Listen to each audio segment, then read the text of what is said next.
বাড়িতে কিছু না থাকলে ডিম তো থাকবেই, তাহলে আর দেরি কেন? এই রেসিপিটা বানিয়ে ফেলুন ঝটপট। Hey guys, welcome back to another vlog. আমি এখানে দুটো মিডিয়াম সাইজের পেঁয়াজ কুচি নিয়েছি, 6-7টা লঙ্কা কুচি নিয়েছি, 1 টেবিল চামচ আদা রসুন পেস্ট করে নিয়েছি, খুব বেশি পেস্ট করিনি, দুটো টমেটো পেস্ট করে নিয়েছি। এখানে আমি আগে থেকে 4টে ডিম সিদ্ধ করে নিয়েছি। তারপর একটা চুলায় প্যান বসিয়েছি আর পরিমাণ মতন তেল দিয়ে নিচ্ছি। এই তেলেই সম্পূর্ণ রান্নাটা হবে। তারপর ডিমটা যাতে না ফাটে তার জন্য একটু কেটে দিলাম প্রত্যেকটা ডিম। তেলটা গরম হওয়াতেই ডিমটা দিয়ে দিয়েছি আর চুলার আঁচটা একদম লোতে রেখেছি। ডিমের উপর দিয়ে দেবো লবণ, 1/2 চা চামচ লবণ আমি আর পরে একটু দিয়ে দেবো। হলুদ গুঁড়া দিয়ে দেবো 1 টেবিল চামচ আর লঙ্কার গুঁড়ো 1 টেবিল চামচ দিয়ে এটাকে হালকা করে ফ্রাই করে নেব। বেশি ফ্রাই করব না, বেশি ফ্রাই করলে ডিমটা অনেকটা শক্ত শক্ত হয়ে যায়, ভালো লাগে না খেতে। ডিমটা আবার পরপর তুলে নেব।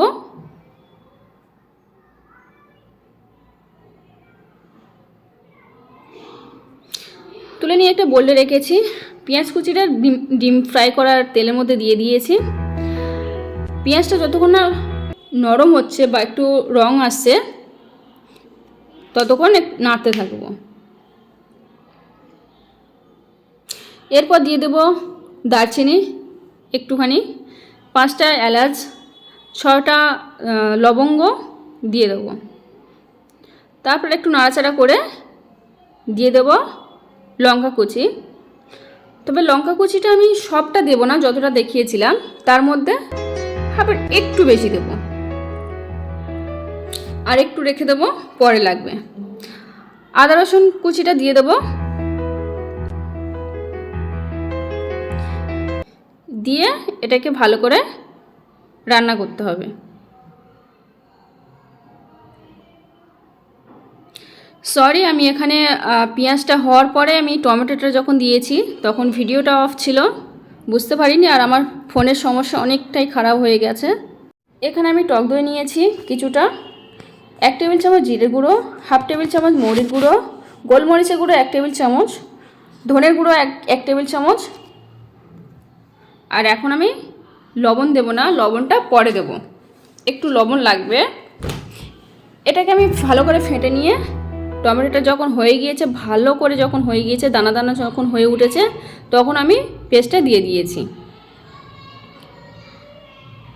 দিয়ে একটু পর আমি এর মধ্যে একটু চিনি দিয়ে দেবো। মাপের কোনো দরকার নেই, হাতে করে নিয়ে খুবই সামান্য চিনিটা দেবে, একটু মিষ্টি মিষ্টি লাগবে, ভালো লাগবে খেতে। তারপর দিয়ে দেবো 1 গ্লাস, ছোটো সাইজে 1 গ্লাস পানি। খুব বেশি গ্রেভিটা করব না। তারপর আমি ঢাকনাটা দিয়ে দেবো। আর এবার চুলার আঁচটা অনেকটা হাই হিটে রাখতে হবে। পানিটা দিয়ে আমি স্বাদ মতো লবণটা দিয়ে দিয়েছি, আর আমি লবণ দেব না।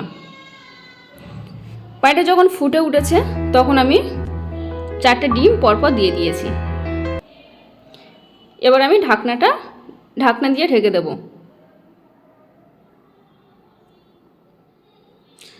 চুলার আঁচটা এবার হাইটে রেখে দিতে হবে যতক্ষণ না ফুটছে ভালো করে। 5-6 মিনিট পর আমি ঢাকনাটা খুলে দেখলাম অনেকটা শুকিয়ে গিয়েছে, তো আমার ফ্রাই হয়ে গিয়েছে। এর মধ্যে দিয়ে দেব গরম মশলা 1 টেবিল চামচ আর কাঁচা লঙ্কা কুচি যেটা বাকি ছিল সেটুকু দিয়ে দেব।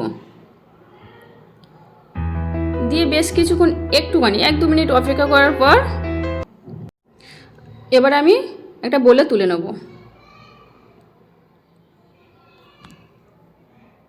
দেখতে কিন্তু খুব লোভনীয় হয়েছে।